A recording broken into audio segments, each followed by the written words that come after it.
Bevel grinding is one of the hardest skills in knife making to get consistent.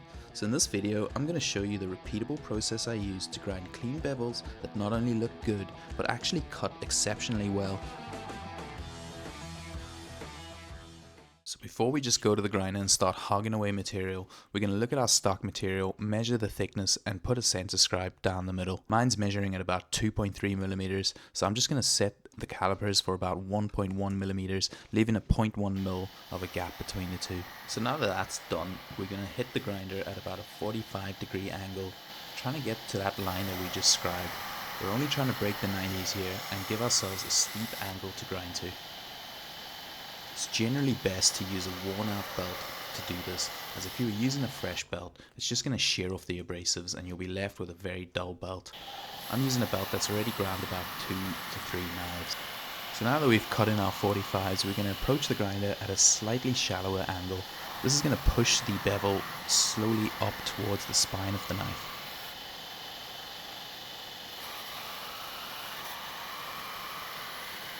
So as I'm grinding, something I like to do is picture a horizontal line running across the belt. Wherever you make contact with the knife on that belt, you're trying to keep it at that same level.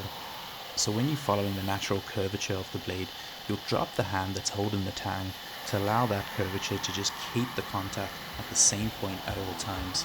This will just give you a consistent bevel grind.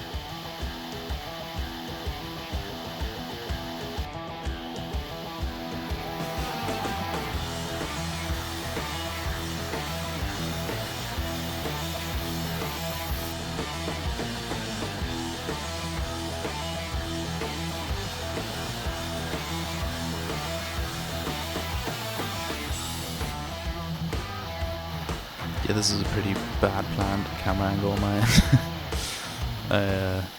Basically, I'm just doing the same thing on the other side of the blade. Now, something that used to get me in the beginning is I would stand in the same place and just swap the hands over. That doesn't work. Normally when you approach the grinder, you're sort of standing a little bit to the right when grinding with your right hand. And when you grind with your left hand, if you're standing a little bit to the right, your arms are sort of away from parallel with your body, so you want to just have your arms parallel with your body. So step a bit to the left, make sure again that you're standing over the blade, looking down and following the sparks with your eyes. So now that we have our initial bevels ground, I like to add in a taper towards the front. As you can see, I'm just going to grind with the knife upside down, doing essentially the same thing. I'm grinding bevels towards the front of the knife at a sloped angle. You can really overshoot this, so just be careful and take it slow. If you go a bit too deep here, you'll be chasing those bevels for the rest of the time. You'll end up with a really thin knife, and that's a no-go.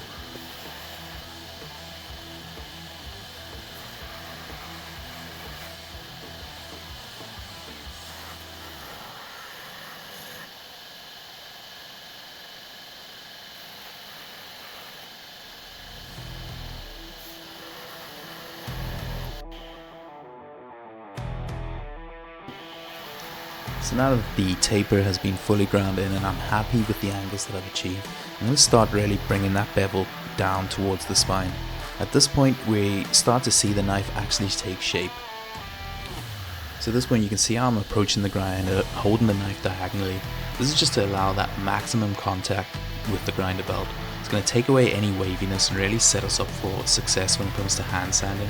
You might not see any of this stuff now, but when it comes to hand sanding, all of these little flaws will just show their ugly heads, and the more you do now, the better you are then.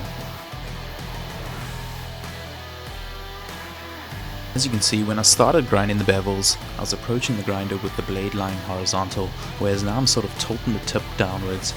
This is to allow more contact on the blade, and it's going to take away whatever wavy inconsistency you might be adding as you approach the grinder with different angles.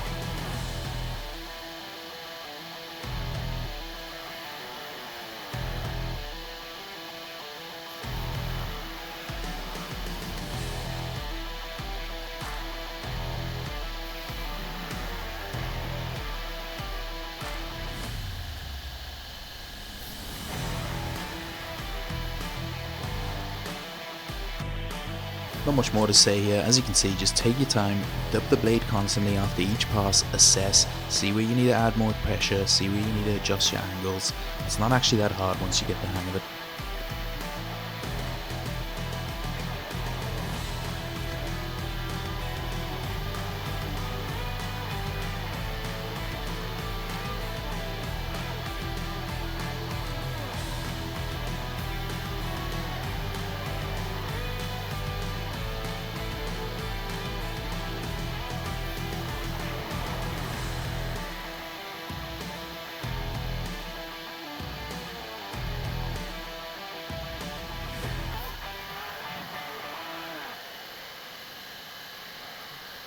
We're just going to keep bringing our bevel up until we meet with the taper at the top. Eventually that'll be nice and smoothed out, and yeah, the knife will start taking shape. You'll see in a minute.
Yes, as you can see, I'm really happy with that now. All of the bevels have met, and it's nice and smooth. The transition is barely noticeable. We're just going to move on to the other side and do the same thing. And here we go, same process as the last one, just trying to get those bevels to meet, taking our time, dipping the knife in the water, keeping it cool, and constantly assessing and adjusting.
There you go, as you can see now, both bevels are pretty much where they need to be.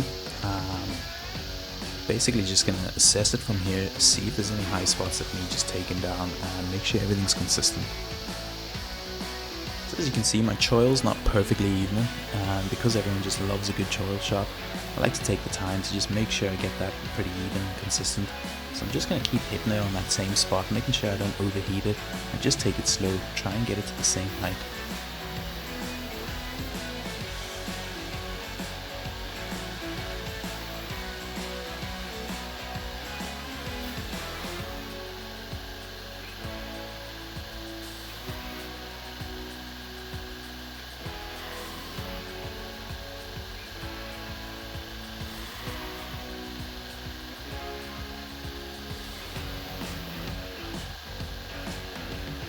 So there you go, that's how I take a forged knife blank and grind in my bevels. The next step will be to add some convexity for food release, which I'll be showing you in the next video, as well as hand sanding, how I hand sand and finish my blades. And if you learned anything and enjoyed the video, please like and subscribe, it will do me a big favour.